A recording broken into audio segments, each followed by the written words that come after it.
Bonjour, je vous présente cet ouvrage. Jean-Marie Weiss, Totalité et finitude, Spinoza et Heidegger.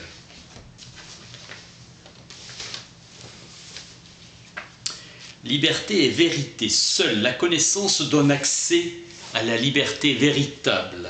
Spinoza est le penseur de la totalité qui fait de l'absolu le principe d'affirmation d'une finitude essentielle.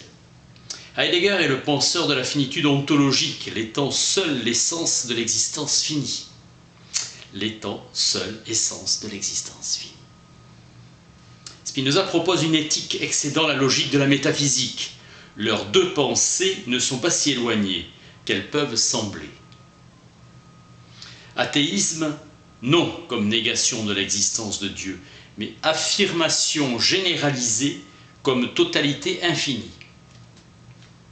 Pour les deux philosophes, la question de l'être est la question la plus concrète qu'il soit, et non un problème spéculatif. La transcendance heideggerienne s'oppose à l'immanence spinoziste. Spinoza veut dire que Dieu est absolument distinct de ses effets et de ses modes. Profonde inspiration scotiste. À l'instar du Dasein, l'âme est le lieu de l'éclaircie en laquelle l'être se manifeste comme liberté. Ce qui est décisif chez les deux, c'est que la liberté n'est pas la liberté humaine d'un sujet, mais liberté de l'être, de sorte qu'il faille libérer la liberté en l'homme.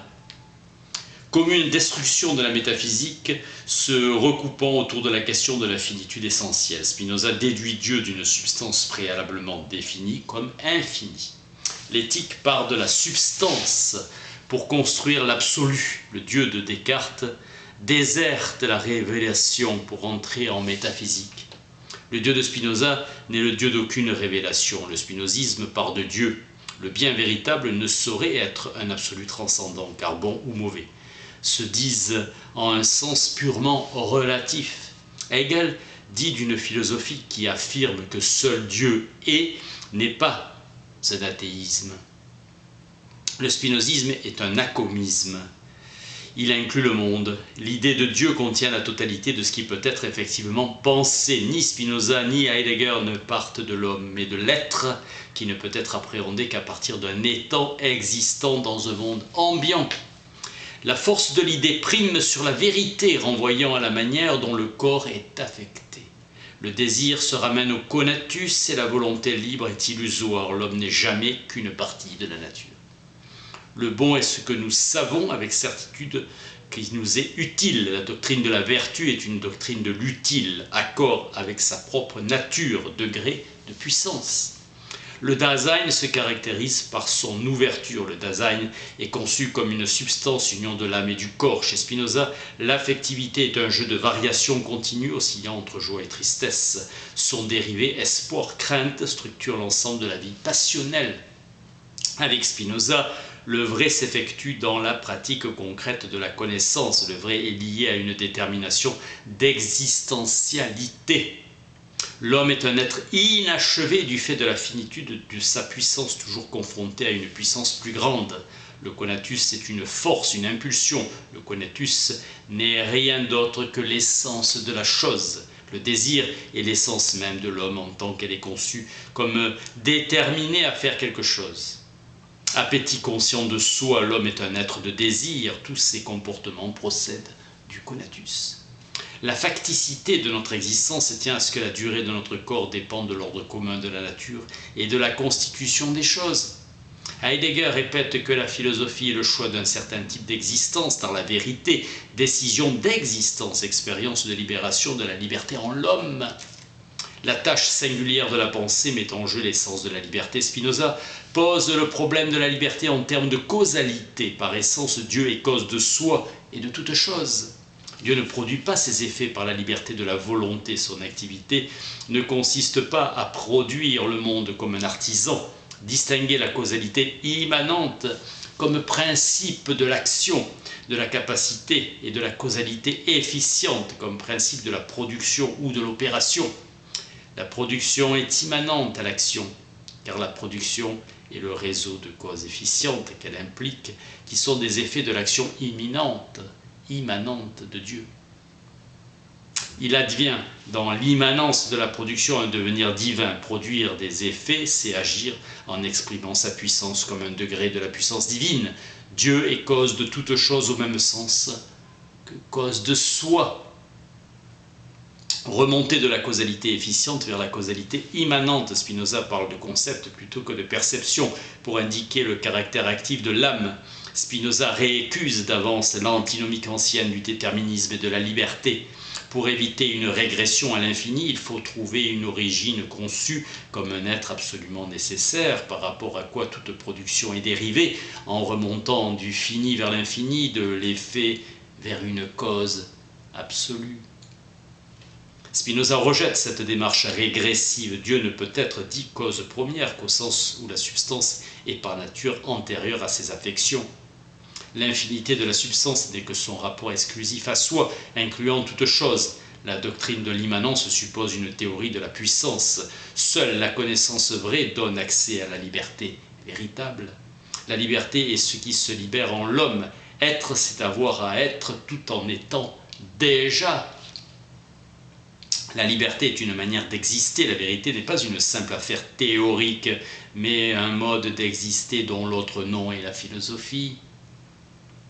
La liberté est comprise à partir du Dasein comme être au monde, dépassement s'effectuant vers le monde. Heidegger précise que la liberté est ce qui par essence projette en ébauchant. La liberté est la transcendance s'effectuant vers le monde comme un but. La liberté se révèle comme ce qui rend possible à la fois d'imposer et de subir une obligation, un déploiement de l'existence authentique.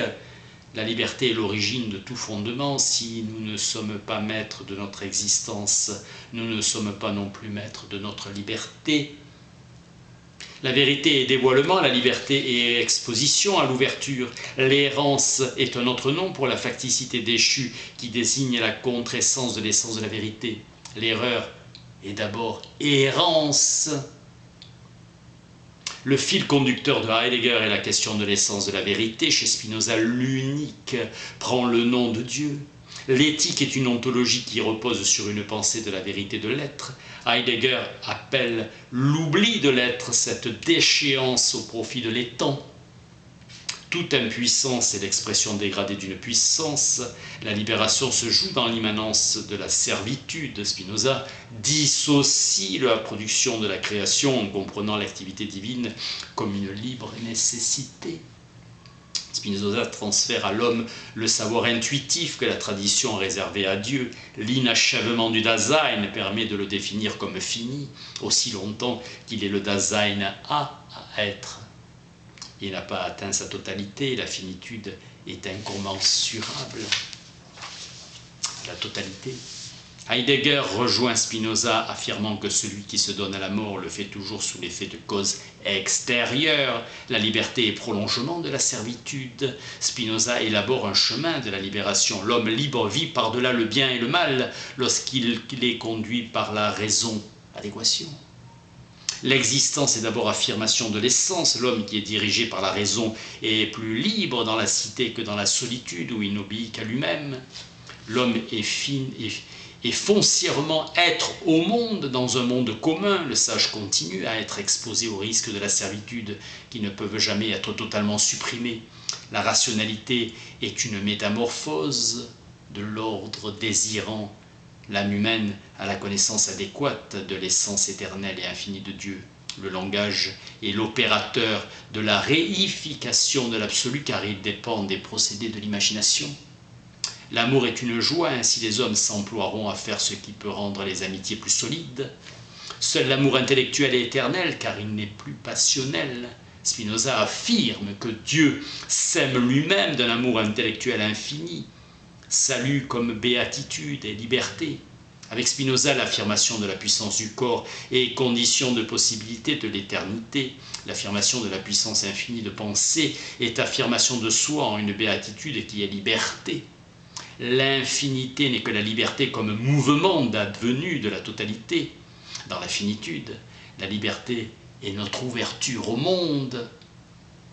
Spinoza n'a que mépris pour Platon et Aristote et n'accorde d'intérêt majeur qu'aux atomistes et aux épicuriens.